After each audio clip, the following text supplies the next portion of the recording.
have to start by building a wall. I'm not going to pay for that wall. And the wall just got 10 feet taller. I mean, everything's negotiable. It's not negotiable about building it. No, building it, not negotiable. It's not negotiable. If they ever get up there, they're in trouble.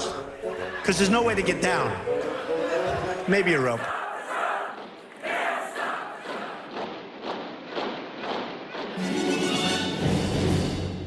Welcome to Trumpcast, the show about the man of 3,500 lawsuits, Donald Trump.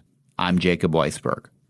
So we've gotten pretty used to Mr. Trump blaming foreigners, the Mexicans, the Chinese, the Muslims, for America's problems. What was new last weekend was his blaming foreigners for his own problems, namely the huge class action fraud suit brought by the victims, the former students of Trump University. Trump was speaking in San Diego where the case is being heard, and he went on a rant about how the judge happens to be, we believe, Mexican. Trump said that Judge Gonzalo Curiel, who was born in America of Mexican descent, is a, quote, hater of Donald Trump.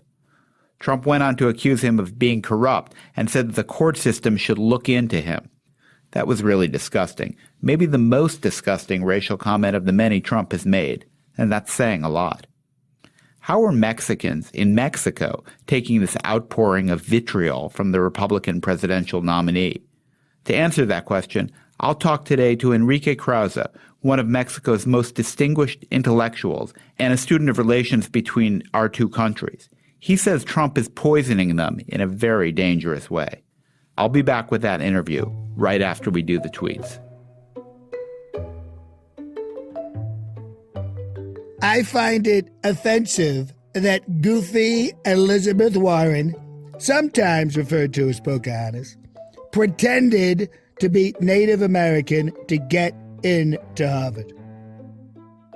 At San Diego PD, fantastic job on handling the thugs who tried to disrupt our very peaceful and well-attended rally.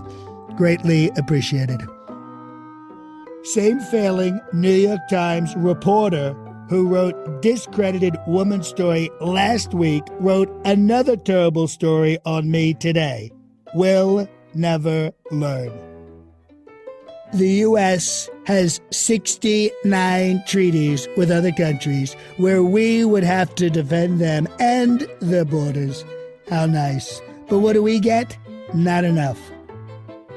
I have a judge in the Trump University civil case, Gonzalo Curiel, who is very unfair, an Obama pick, totally biased, hates Trump.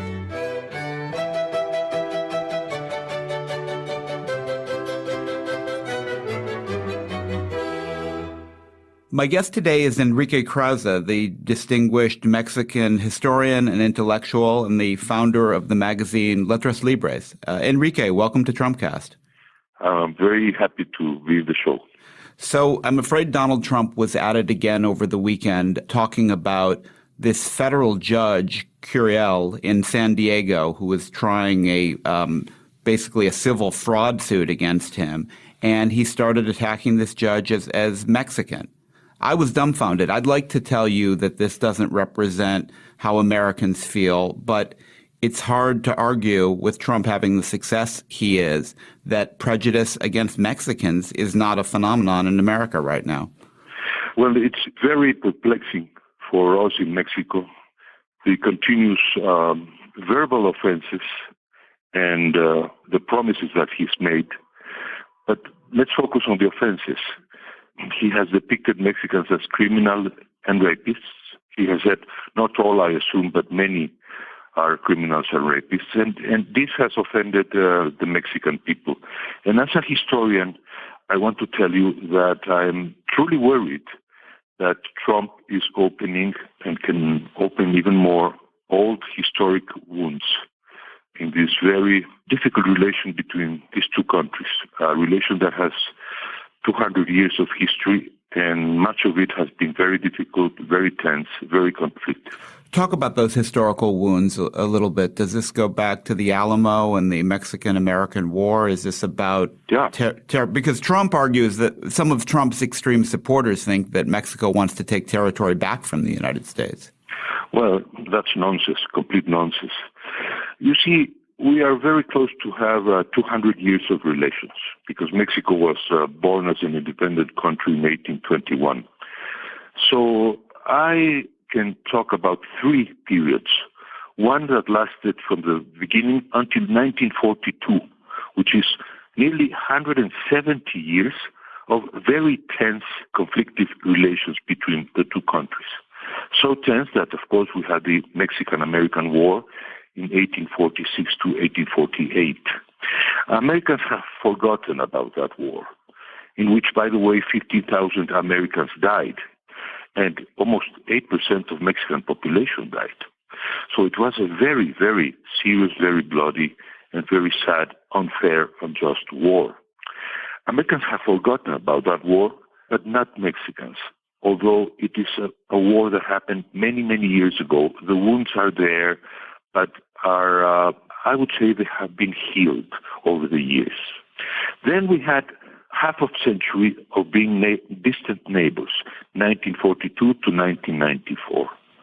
And then from 1994 until this year, we've been friends, cooperating partners for only 20 years.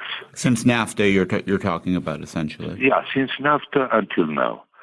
And now all that is jeopardized and putting in danger. And I am only slightly exaggerating by saying that we could face, with Donald Trump, we are facing the possibility of a new war. Obviously, not a military war, but yes, a diplomatic war, a trade war, a social war, an ethnic war. Enrique, did Mexicans assume that a lot of Americans felt the way Donald Trump does, or were they surprised to hear this from Donald Trump and to see people responding to it? I think at this moment Mexicans are not generalizing. People are more sensible and reasonable.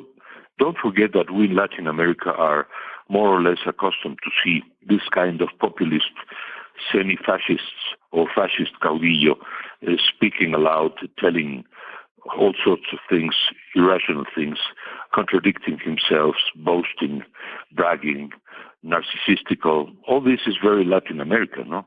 So we are accustomed. What we weren't accustomed is to see that in the United States, a country that Mexicans admire for their democracy.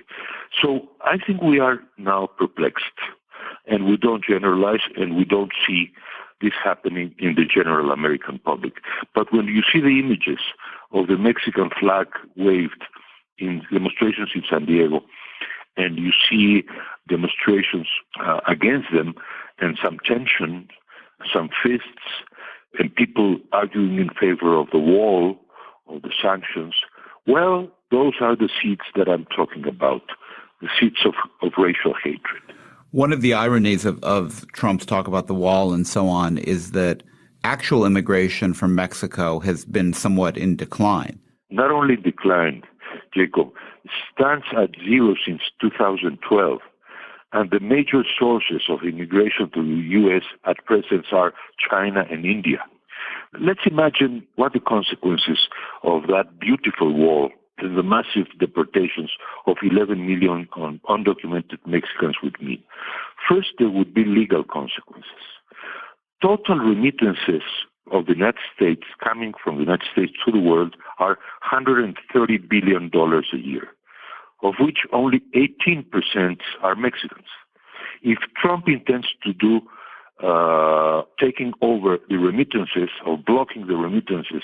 This is how he'd pay for the walls. He said he would intercept money being sent back. Intercept, that's the word. If he intends to do that with Mexicans, he'd have to do it also with the Chinese and Indian and Filipinos and Salvadorans and many other countries. If not, his tax would be discriminatory and would face judicial processes inside and outside the United States. So this is one aspect. Another aspect would be, and very serious, would be the damage to the very important state of cooperation between our two countries in the efforts to combat organized crime and especially the traffic of drugs.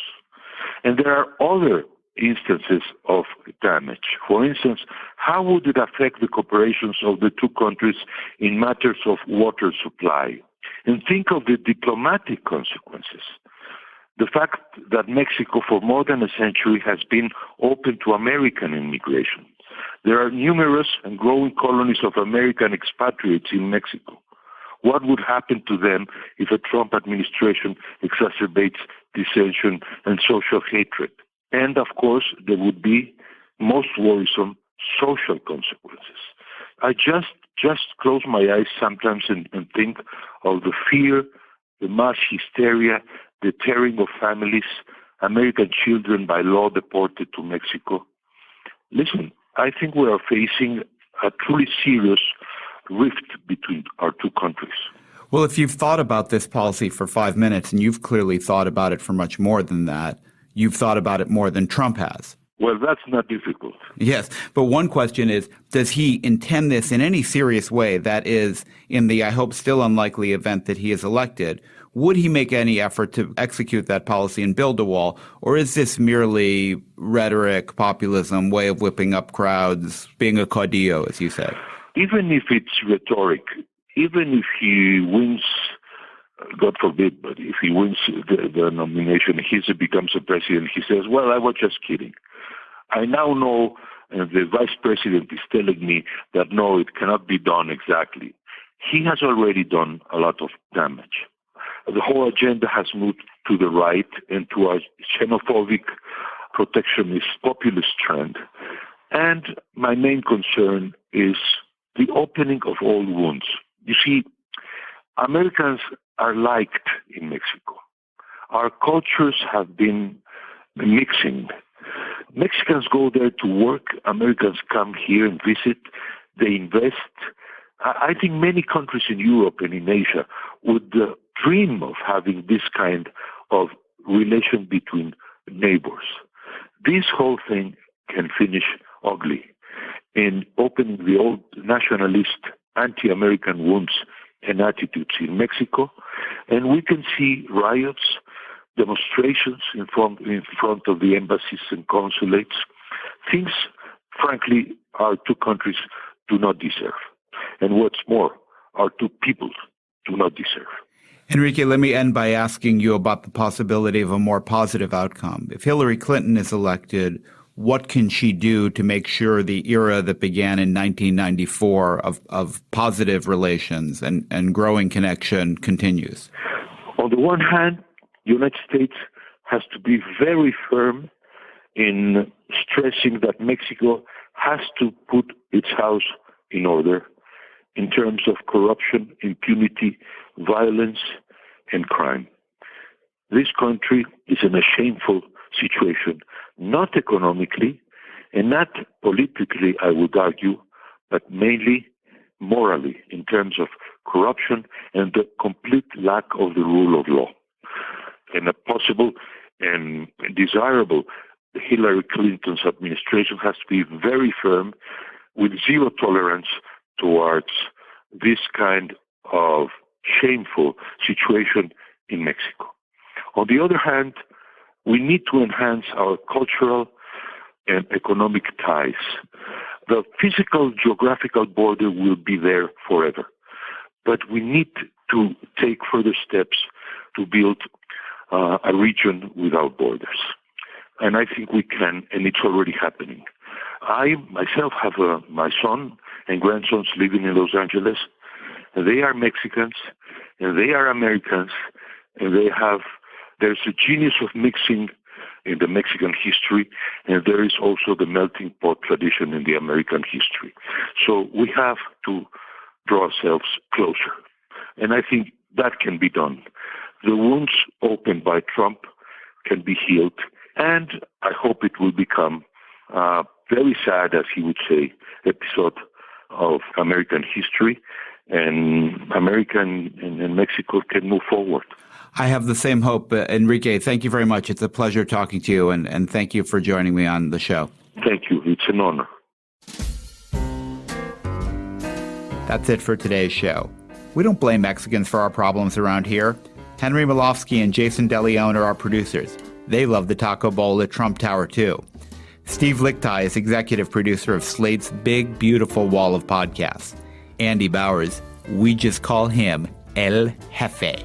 I'm Jacob Weisberg. Thanks for listening to Trumpcast. Wow. USA Today did today's cover story on my record in lawsuits. Verdict, 450 wins, 38 losses. Isn't that what you want for your president? In every city, she encouraged them to enjoy what she called the cheerful hurly-burly of city life. In every town. And now we've just been around long enough, and the town looks so much better. There are people who want to change things. And I thought, oh my gosh, that is so cool. Why can't we do that in my community and other communities everywhere? To make them better. My point to them is it can be better. It can be better than that. It'll be different. Or to protect things from getting worse. If you're a responsible person, you have to oppose things that are dumped right on your neighborhood, right in an area that you know about. I'm Rebecca Shear, inviting you to check out Placemakers, the podcast from Slate Magazine about the spaces we inhabit and the people who shape them. Subscribe now to Placemakers. You'll never look at your community the same way again.